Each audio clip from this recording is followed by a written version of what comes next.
या किसी और आदमी के, किसी जनता के खिलाफ मैं बोलूंगा, मुझे जवाब उस जनता ने देना है, मुझे जवाब आपने देना है, ना कि आपकी जगह आपका कोई और आदमी आके जवाब देगा। मुझे तो जवाब आपने देना है ना। तो हम जो यहाँ पे जो प्रोटेस्ट कर रहे थे वो ईओ राजौरी के खिलाफ कर रहे थे, ना कि हमने उस पूरी जितना भी वहां पे वो चल रहा था, मीडिया का जितनी भी बाइट्स आई हैं आप सब में देख सकते हो, हमने एमएलए राजौरी के खिलाफ एक शब्द नहीं बोला। हमने सिर्फ और सिर्फ ईओ राजौरी के खिलाफ बात की थी, और आगे भी हम, अगर यही काम चलता रहेगा, हम ईओ राजौरी के खिलाफ बात करेंगे। तो बाकी कोई भी वहां पे आ जाए, हमारे को हमारी आवाज है जो वो दबा नहीं सकता। इसलिए मैं आपके माध्यम से बोलता हूं कि एमएलए साहब, आप सारी राजौरी के एमएलए हो, राजौरी कॉन्स्टिट्यूएंसी के एमएलए हो, आपको इन छोटी छोटी बातों में नहीं आना चाहिए, और आपको ईओ को प्रोजेक्ट नहीं करना चाहिए, क्योंकि ईओ ने करप्शन की है, वो हमारे पास प्रूफ है। ये तो प्रूफ सामने है ना। 2 मंजिल 3 मंजिल बननी थी, 2 मंजिल में आगे सिमट गई, 1 मंजिल के पैसे ही खा दिए। ये 2 मंजिल का काम कब शुरू हुआ?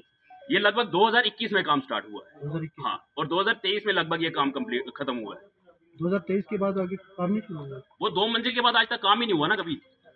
वो 2 मंजिल में ही आके वो सिमट गया था। तीसरी मंजिल का पैसा कहाँ गया, वो तीसरी मंजिल कहाँ गई? हम भी आपके माध्यम से डीसी साहब से यही रिक्वेस्ट करते हैं कि आप एक कमेटी फ्रेम करें, और कमेटी जब आप फ्रेम करते हो वो इन्वेस्टिगेशन अच्छे से करे कमेटी, और उसका रिजल्ट जनता के सामने आना चाहिए। इन्होंने सारी बातें विस्तार से जितनी थी वो कवर कर चुके हैं। मैं एक छोटी सी बात करूंगा कि एक 130 और 135 के तकरीबन 1 करोड़ रुपीस थे जो वो हमारे जब बीजेपी के सपोर्टेड काउंसिल बनी थी, हमारी काउंसिल बनी थी, उस समय आया था। मैं पूछना चाहूँगा कि वो जो 135 करोड़ रुपए आया था, उस प्रोजेक्ट में ये था कि शहर के वासियों को साफ़ सुथरा पानी मिलेगा। मैं पूछना चाहूँगा आप चैनल के थ्रू कि वो जो 135 करोड़ रुपए आया था, कि वो पैसा गया तो गया कहाँ? क्या वो प्रोजेक्ट के थ्रू वो जो साफ पानी शहर को मिलना था वो मिला था? ऐसे एक मुद्दा नहीं है, एक स्कैम नहीं है। राजेश भाई ने तो बहुत कम मुद्दे लिए हैं, पता नहीं क्या। नो डाउट म्यूनसिपैलिटी ने डेवलपमेंट्स की हैं, राजौरी शहर को बेहतर बनाने की कोशिश की है, लेकिन कहीं ना कहीं जो हमारे ये जो ईओ हैं, इनकी रिस्पॉन्सिबिलिटी बनती है। जब से हमारे जितने भी मेंबर्स थे उनकी पावर्स ख़त्म हुई थी, लेकिन राजौरी शहर को सुनहरा, राजौरी शहर को साफ़ सुथरा रखने की रिस्पॉन्सिबिलिटी ईओ साहब की थी। और जो हमारे डीसी साहब है, एडमिनिस्ट्रेटर है, मैंने 2 दिन पहले भी कॉन्फ्रेंस में यही बोला था कि हम देख रहे हैं हमारे एलजी ग्राउंड का जो राजौरी है कितना ब्यूटिफिकेशन किया जा रहा है। हमारे काका सिंह जी ने बोला कि छोटे छोटे जाले हैं, शहर के छोटे छोटे काम है वो नहीं हो पा रहे। और मैं आपके चैनल के थ्रू यही बोलना चाहूँगा कि हमारे राजौरी के जो लोग हैं, शहर की तरह पढ़े लिखे लोग नहीं हैं। हमारे म्यूनसिपैलिटी बहुत बड़ी है, गरीब लोग हैं। खवास हो गया, ये लोअर जवान नगर है, डनीतर, यहाँ के लोग हैं वो आज भी म्यूनसिपैलिटी में जाते हैं।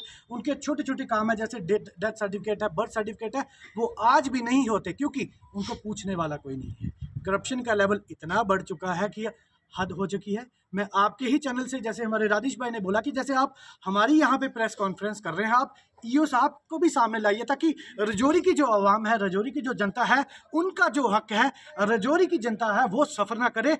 जो चीज़ें हैं वो टू द पॉइंट ट्रांसपेरेंसी के साथ लोगों के सामने आनी चाहिए। आपका दिल की गहराई से धन्यवाद, शुक्रिया। हमारे साथ पूछो, ये गरीब लोग, आवाम का पैसा है, ये टैक्स का पैसा है, ये गरीब लोगों का पैसा है जो म्यूनसिपैलिटी ईओ ने गड़म करके अपनी बड़ी बड़ी बिल्डिंगें बना रहा है। मैं पूछना चाहता हूँ, आज तक जितनी कंस्ट्रक्शन बिल्डिंग हुई है राजौरी में, आप चेक करें, उसमें आज तक जो परमिशन मिली है, मैं कहता हूँ ठीक है, ये कहते हैं जी हमारे हाथ में नहीं है, परमिशन आती है एसीडी साहब करते हैं, एसीआर साहब करते हैं, तहसीलदार साहब करते हैं।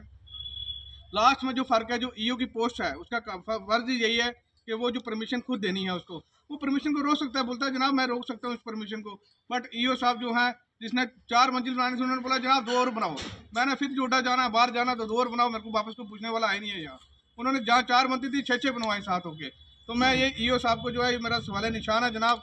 मैं डीसी साहब से, डिवकॉम साहब से, एलजी इंतजामिया से, चीफ मिनिस्टर साहब से मैं हाथ जोड़ के बोलता हूँ जनाब, ये राजौरी के लोगों को बचा लो जनाब। ये ईओ साहब को ट्रांसफ़र करो कहीं जहाँ भी अच्छी करप्शन करें, जहाँ पे इनको पूछने वाला ना हो। क्योंकि यहाँ एमएलए साहब स्पोर्ट में उतर आए हैं, आज कल और कोई लीडर स्पोर्ट में उतर आएगा, परसों और कोई लीडर स्पोर्ट में उतर आएगा। ये जो रिवाज चल पड़ा है राजौरी में कि स्पोर्ट में उतरना, ये बहुत बड़ी गलत बात है। मैं मीडिया हजरत से भी ये रिक्वेस्ट करता हूँ कि ये जो इनिशिएटिव है ये ज़्यादा से ज़्यादा उठाएं, क्योंकि ये आपने देखा ईओ साहब ने जब से आए हैं 10 महीने में, आपकी भी वार्ड है जनाब, आप भी वार्डों में रहते हो, आप एक वार्ड में बता दो जनाब, कहीं पे यहाँ पे कोई जाला पड़ा हो, जहाँ पे जाले टूटे हैं, लोगों की टांगे टूट गई हैं, बट जाले कोई नहीं आज तक पड़े, वहाँ टांगे टूट के हॉस्पिटल पक्का पहुंचे हैं वो। तो मेरी ये रिक्वेस्ट है जी डीसी साहब से, सर ये जो और जो राजेश भाई ने स्कैम बताया इनका, ये तो एक स्कैम है जनाब, इनके कई स्कैमों में जाओगे वो तो कहते हैं ना कि अभी दरिया आया नहीं पहले भागना शुरू हो गए हैं, तो ये अपने बंदे पहले खड़ा करना शुरू हो गए हैं। बाकी मैं आपको बता रहा हूँ कि इनके बहुत बड़े स्कैम हैं। डीसी साहब से मेरी अपील है, और अपील कर करके भी हम थक गए हैं, एडमिनिस्ट्रेशन से भी, एडमिनिस्ट्रेशन के डीसी साहब के मैं ये रिक्वेस्ट करता हूँ, एक ऑनेस्ट और डेडिकेट अफसर हैं सर आप बिल्कुल इनके ऊपर कोई इंक्वायरी बैठाएं या इनके कोई पीछे बंदे लगाएं जनाब, ये तब